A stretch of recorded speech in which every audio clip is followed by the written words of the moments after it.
O poder de uma reclamação. Consumidores se queixam pela internet. E as empresas monitoram as redes sociais para solucionar os problemas com as compras. A polêmica do parto. Médicos de planos de saúde cobram taxa extra para ficar à disposição das grávidas.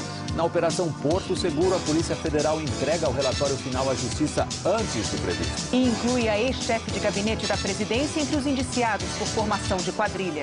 Um policial é preso pelos colegas em São Paulo. Ele é acusado de incendiar um motoqueiro com gasolina. Tensão no Rio. Bandidos dão ordem para fechar o comércio numa comunidade pacificada. E se você quer saber por que muitos americanos estão se preparando para o apocalipse, veja agora no Jornal Nacional. Olá, boa noite. Boa noite. Há menos de 20 dias do Natal, muitos brasileiros têm fugido de lojas cheias e preferido fazer as compras pela internet. As vendas eletrônicas devem crescer quase 30% nesse fim de ano. E esses consumidores já descobriram que a própria internet pode ser uma aliada na hora de cobrar os seus direitos. Amanda comprou, pagou e tinha pressa de receber a máquina fotográfica. A gente tinha um passeio e aí eu queria levar a câmera, né, para tirar foto. Mas numa confusão da empresa, o pagamento não foi registrado e as reclamações normais não surtiram efeito. Eles não têm telefone para reclamação, só para televendas. Aí eu mandei um e-mail e eles dão um prazo de um dia útil, né, para responder o e-mail, só que também não me responderam por e-mail. Mas bastou usar a internet e publicar o problema, que no dia seguinte... a câmera já chegou na minha casa. Oficializar, formalizar as reclamações ainda é importante, até para o caso de ter que acionar a justiça. Mas as redes sociais já são fortes aliadas do consumidor. Elas estão ajudando a acabar com aquele irritante "vamos estar resolvendo". Já estão mexendo com os velhos saques, os serviços de atendimento ao consumidor. Quem não quer problema com o cliente precisa treinar cada vez melhor quem atende o consumidor que reclama assim, do jeito tradicional, por telefone. Você tem que ter uma empatia dessa pessoa com aquilo que ele está fazendo, porque ele tem que efetivamente se identificar com aquele produto ou serviço.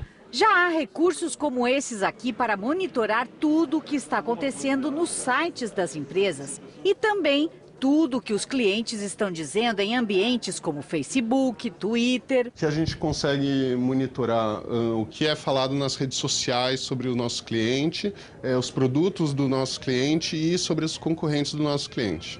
A vigilância é grande porque um cliente mal atendido pode multiplicar sua história e se ela encontrar eco nas redes sociais, o estrago pode ser grande. Há um efeito de propagação e de pólvora, né, que pode ser espetacular e muito danoso às empresas se elas não souberem como agir, como atuar nessas situações. O Instituto Nacional de Ortopedia e Traumatologia no Rio de Janeiro teve hoje o primeiro dia de reforço no atendimento. 30 pessoas foram operadas neste sábado. O Jornal Nacional mostrou ao longo da semana a multidão que aguardava a marcação de consultas na porta do INTO. E o Ministério da Saúde informou agora o tamanho da fila. 21 mil pacientes esperam por uma cirurgia. E médicos de planos de saúde estão cobrando uma taxa extra para ficar à disposição das grávidas na hora de o bebê nascer. O procedimento dos profissionais não é regulamentado e provoca polêmica. O plano de saúde vai cobrir os gastos com o nascimento da segunda filha de Fabiana. Mas para garantir que o parto seja feito pelo mesmo obstetra que a acompanhou no pré-natal, ela vai ter que pagar R$ 4.500. O valor é da taxa de disponibilidade que o médico cobra pelo tempo que precisa ficar de sobreaviso nos últimos dias da gestação. Estou no 8º mês, no 7º mês eu perguntei para ele como funcionava a cobrança, qual era o valor, como que era a forma de pagamento. Ele não tinha tocado no assunto, mas eu já sabia. O Conselho Federal de Medicina concorda com essa cobrança feita por médicos vinculados a planos de saúde porque entende que eles devem ser remunerados pelo tempo que ficam à disposição da gestante. A Agência Nacional de Saúde informou que ainda está estudando o caso e não marcou data para dizer se a taxa pode ser cobrada e quem deve pagar essa conta. A Sociedade de Obstetrícia e Ginecologia de São Paulo diz que a cobrança cobrança é feita tanto em partos normais quanto em cesarianas. Não existe um valor fixo e orienta os médicos a informarem as pacientes sobre a taxa logo na primeira consulta. Isso é de pacto exclusivo do médico com a sua paciente. Se a paciente escolher um determinado obstetra que ela queira que esteja disponível durante toda a gravidez e o transcurso do parto, isto não está previsto nos contratos que a operadora faz com as partes. Para o Instituto de Defesa do Consumidor, os planos de saúde devem pagar a conta, porque os contratos não são claros, não garantem, mas também não excluem a cobertura da taxa cobrada pelos médicos. Se eles entendem que estão em jornada de sobreaviso, isso deve ser remunerado por quem? Por quem cobre o procedimento. Quem cobre o procedimento é a operadora. Esse representante do setor entende que os planos só devem pagar a taxa de disponibilidade se ela estiver expressa no contrato, porque a paciente pode ser atendida por um médico plantonista em qualquer hospital conveniado, sem nenhum custo extra. O médico combinou com a gestante no seguinte sentido: você quer que eu faça o seu parto? Se ela falar quero, então você vai ter que me pagar X. Esse X vai ser pago por ela. O atacante Anselmo Ramon, do Cruzeiro, atropelou hoje 2 pessoas numa estrada na Bahia. O acidente foi próximo à cidade de Dias d'Ávila, na região metropolitana de Salvador. Segundo a Polícia Rodoviária Estadual, o jogador perdeu o controle do carro e atropelou 2 homens que descansavam no acostamento. Um deles morreu.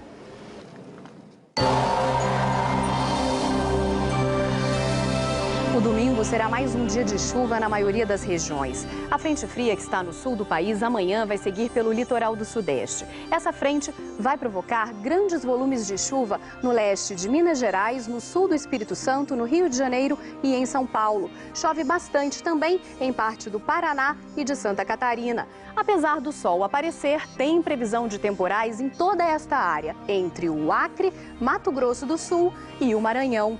O motivo é o ar muito quente e úmido que sai da Amazônia. Amanhã, o tempo fica firme, com sol forte no Rio Grande do Sul e entre o norte do Espírito Santo e do Ceará. O dia começa com termômetros marcando 20 graus em Belo Horizonte e em Brasília. Na maioria das capitais, temperatura acima dos 30 graus à tarde. Em Teresina, a máxima chega aos 37. E o calor vai continuar na semana que vem. Em Porto Alegre, volta a chover na terça.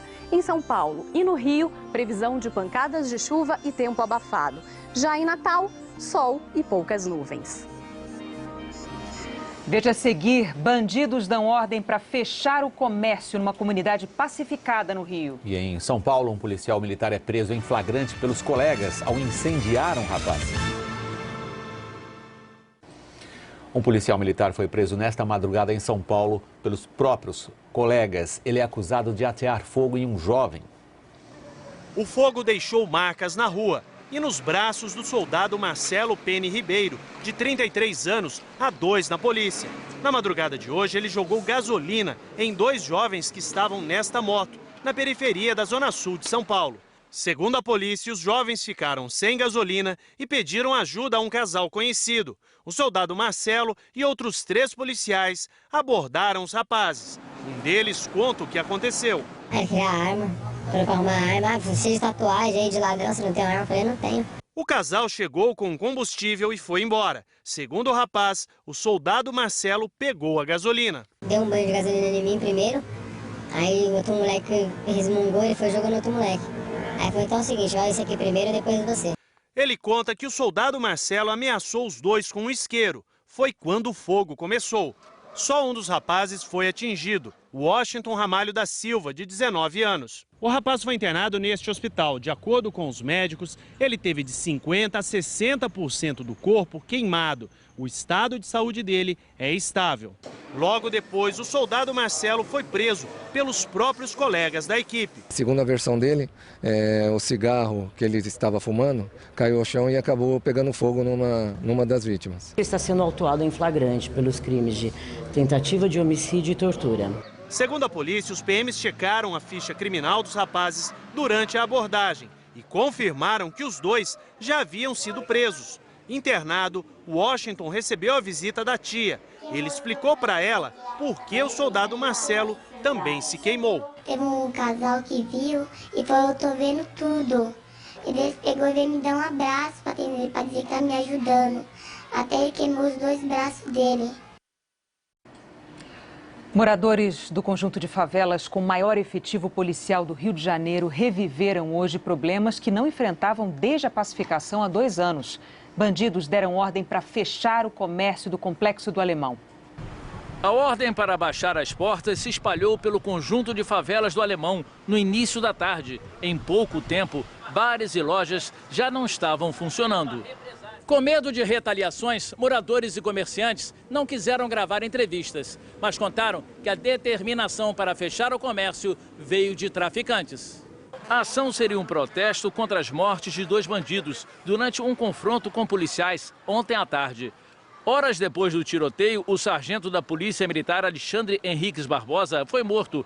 Ele já havia deixado o trabalho numa unidade de polícia pacificadora do Complexo da Penha, vizinha ao Alemão, e estava à paisana quando foi alvejado dentro do carro, num bairro próximo à favela. Segundo a PM, o sargento foi vítima de uma tentativa de assalto, mas a Polícia Civil investiga a hipótese de retaliação do tráfico. Foi o 2º PM morto na região esta semana. Na quarta-feira, um policial foi baleado numa troca de tiros com traficantes e não resistiu. O Complexo do Alemão tem o maior efetivo das áreas pacificadas do Rio. 1.200 policiais trabalham em 4 UPPs. Desde a pacificação há 2 anos, houve vários confrontos com o tráfico, mas é a primeira vez que comerciantes são obrigados a fechar as portas, segundo a Secretaria de Segurança Pública. Hoje à tarde, a Polícia Militar decidiu reforçar o patrulhamento nas favelas e informou que investiga de onde partiu a ordem para fechar o comércio. Um hospital britânico exigiu hoje um pedido de desculpas de uma rádio da Austrália, depois da morte de uma enfermeira. A enfermeira Jacinta Saldanha, de 46 anos, foi encontrada morta ontem perto do hospital em Londres e a polícia suspeita de suicídio.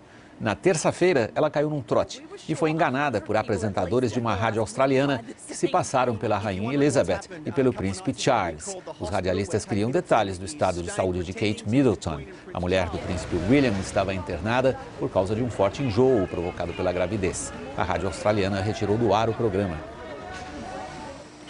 E o líder do grupo radical palestino Hamas declarou hoje que nunca reconhecerá a existência de Israel. Ao visitar pela primeira vez a faixa de Gaza, controlada pelo Hamas, Khaled Meshal, que vive no exílio no Catar, disse que não aceita ceder aos israelenses um só centímetro da região que vai do Rio Jordão ao Mar Mediterrâneo, ou seja, onde está o Estado de Israel. 170 pessoas morreram mês passado em combates entre o Hamas e o Exército de Israel. Daqui a pouco, a Polícia Federal inclui a ex-chefe de gabinete da presidência entre os indiciados por formação de quadrilha na Operação Porto Seguro. O bicheiro Carlinhos Cachoeira foi transferido no fim da tarde da carceragem da Polícia Federal em Goiânia para um presídio de segurança máxima. Cachoeira foi levado para o núcleo de custódia de Aparecida de Goiânia, onde ficará sozinho em uma cela de 6 metros quadrados. A Justiça Federal condenou Carlinhos Cachoeira a 39 anos e 8 meses de prisão pelos crimes de corrupção, peculato, violação de sigilo e formação de quadrilha. Todos descobertos na Operação Monte Carlo da Polícia Federal. O bicheiro foi preso ontem à tarde, depois de ficar 16 dias em liberdade. A Polícia Federal encaminhou à Justiça o inquérito da Operação Porto Seguro e indiciou por formação de quadrilha a ex-chefe de gabinete da Presidência da República em São Paulo, Rosemary Noronha. 23 pessoas foram indiciadas no inquérito da Operação Porto Seguro. Em nota hoje, a Polícia Federal informou que a ex-chefe do gabinete da Presidência em São Paulo, Rosemary Noronha, vai responder também por formação de quadrilha. Ela já tinha sido indiciada por corrupção, tráfico de influência e falsidade ideológica. Nomeada pelo ex-presidente Lula, Rosemary foi mantida no cargo pela presidente Dilma e acabou demitida depois das revelações da operação. Essa semana, o ministro da Justiça, José Eduardo Cardoso, foi ao Congresso. Disse que a Polícia Federal tem autonomia e afirmou que não havia indício de quadrilha no seio da Presidência da República. Hoje, em nota, Cardoso lembrou que já naquela ocasião havia dito que se surgissem novos elementos, poderia haver novos indiciamentos. Também foi indiciado agora pela Polícia Federal o ex-diretor da ANTAQ, Agência Nacional de Transportes Aquaviários, Tiago Pereira Lima, que vai responder por corrupção passiva. Ele pediu demissão ontem. Entre os indiciados há ainda servidores da Agência Nacional de Águas, Agência Nacional de Aviação Civil, Advocacia Geral da União, Ministério da Educação, Secretaria do Patrimônio da União e Gabinete da Presidência da República em São Paulo. As investigações indicam que foram cometidos crimes de corrupção ativa, corrupção passiva, formação de quadrilha, tráfico de influência, violação de sigilo funcional, falsidade ideológica e falsificação de documento. Segundo a Polícia Federal, a organização criminosa influenciava a elaboração de pareceres técnicos fraudulentos em órgãos federais para beneficiar interesses privados. E era chefiada pelo ex-diretor da Agência Nacional de Águas, Paulo Vieira. O jornal Folha de São Paulo de hoje destaca que a operação foi encerrada em prazo recorde e que é a primeira vez desde 2003 que a Polícia Federal em São Paulo conclui o relatório final de uma operação complexa no prazo de 2 semanas.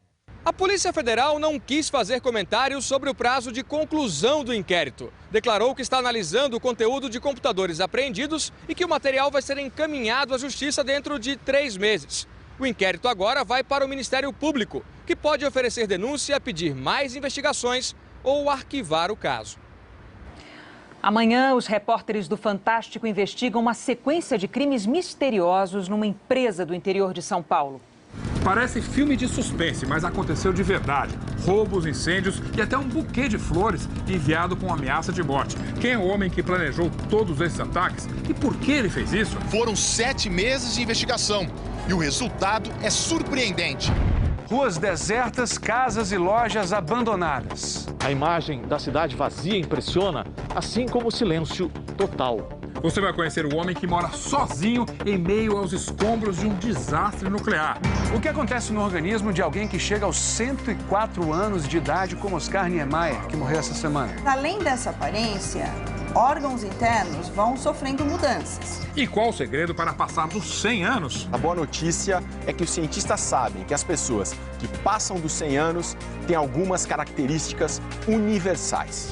Um caso raro na medicina. 2 irmãos gêmeos são idênticos por fora, mas por dentro são o oposto um do outro. O coração é onde? É do lado direito. Onde? Aqui. E o Fantástico está em Tóquio, na cola do Corinthians e de um bando de loucos. É a força do Timão na disputa do Mundial Interclubes. Se Deus quiser, eu vou voltar com o título de campeão mundial antes do nascimento do neném. É amanhã no Show da Vida. Se vê depois do Faustão. Até lá. E o jogo entre o Hiroshima do Japão e o Al-Ahly do Egito vai decidir amanhã o adversário do Corinthians na semifinal do Mundial de Clubes. Brasileiros que vivem no Japão vão reforçar a torcida. É o Japão, não há dúvidas, mas tem comida que nós conhecemos, placas numa língua que entendemos. A província de Aichi, que tem Nagoya como capital, é o pedaço mais brasileiro do Japão. E é aqui que o Corinthians começa a caminhada no Mundial de Clubes. É terra de uma gente que dá duro e vive com saudades. Na carteira, a foto da filha. Ele veio para o Japão há 12 anos para sustentar a mulher e os 2 filhos que ficaram no Brasil. Chega aqui, você não vê a pessoa, só falando, né, do outro lado, você vê, tá do outro lado do mundo, tal, a gente chega a chorar, né? Graças ao trabalho aqui, Jorge conseguiu formar os 2 filhos na universidade. Missão cumprida, ele vai voltar ao Brasil, viver com a família, mas antes... Quero ir embora para o Brasil com o Corinthians campeão, vai, com certeza. Neste apartamento, o Timão não está somente na porta, não apenas no coração da família, mas por toda a parte, em cada canto, até no banheiro. O apartamento é pequeno, tipicamente japonês, mas sempre cabe mais um corintiano. Christian e Daniela vão hospedar 4 que vêm do Brasil.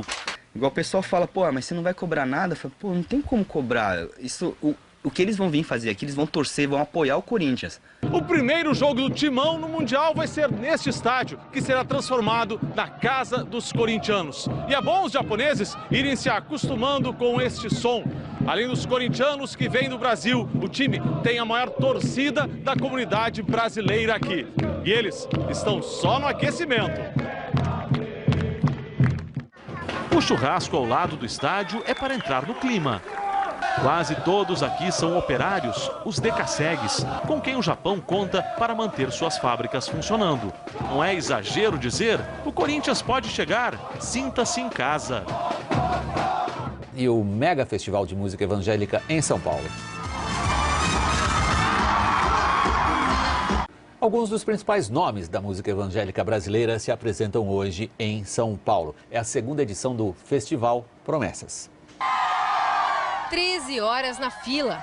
Chegamos aqui, era meia-noite, dormimos aqui e estamos na espera de ver o Diante do Trono. E muita chuva na espera. Problema? Não para eles. Cansativa, mas é gratificante. Só de estar aqui com o pessoal já é uma grande vitória pra gente. O Festival Promessas traz 6 grandes nomes da música gospel no país. O cantor André Valadão, que já teve 2 indicações para o Grammy Latino, foi o primeiro a se apresentar. O palco é gigante, no total 300 toneladas de equipamentos.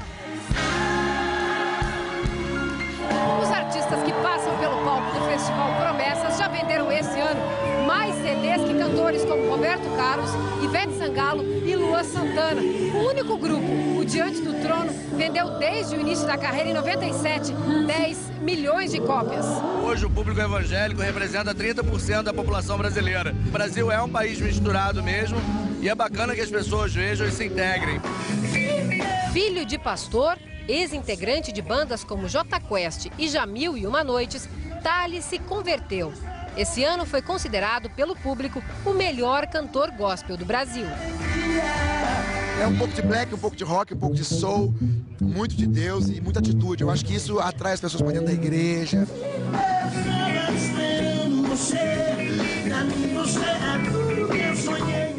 Vamos então agora ao vivo até o Campo de Marte, na Zona Norte de São Paulo. A repórter Patrícia Taufer acompanha os shows. Boa noite, Patrícia.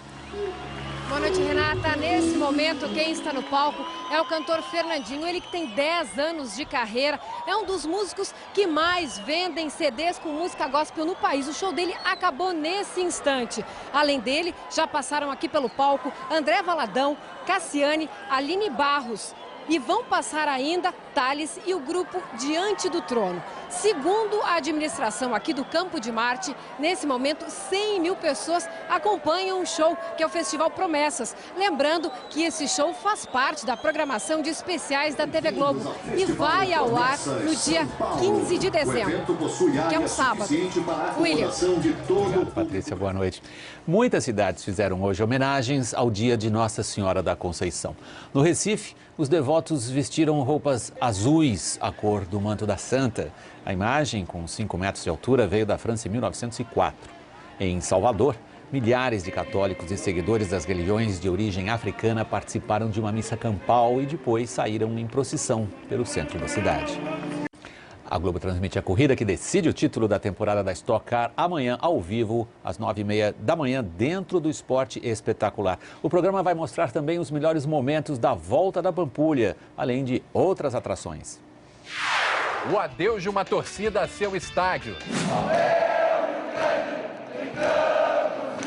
Acompanhamos o último jogo do Grêmio no Olímpico. Uma aventura de alto risco. De paraquedas a 110 km por hora, Luigi Cani tenta pousar em 2 alvos em movimento, um carro e uma lancha. Luiz Roberto e Edilson relembram o título mundial do Corinthians. Não perca, neste domingo, no Esporte Espetacular. Veja em instantes, países reunidos na conferência da ONU decidem dar mais tempo ao protocolo de Quioto. E um grupo de americanos se prepara para o fim do mundo. O presidente do Egito revogou hoje o decreto que ampliava os poderes dele e que provocou uma onda de protestos. Segundo um porta-voz, o presidente Mohamed Morsi resolveu anular o decreto que impedia o judiciário de questionar as decisões dele. Oposicionistas protestam há 2 semanas contra o presidente na capital do Egito, mas o porta-voz afirmou que será mantido o referendo sobre a nova Constituição, marcado para sábado que vem. E a Conferência do Clima das Nações Unidas terminou com um acordo para estender até 2020 o protocolo de Quioto. No Catar, os representantes de mais de 200 países prometeram reduzir a poluição que está aquecendo o planeta. Mas o documento não tem o apoio dos maiores poluidores: Estados Unidos, China e Índia. Nos Estados Unidos, as profecias sobre o fim do mundo Acreditem, elas estão preocupando muita gente e levaram a agência espacial, a NASA, a fazer até um desmentido oficial. A correspondente Elaine Bache foi atrás de americanos que estão se preparando para o apocalipse ainda este mês. The end of the world is coming.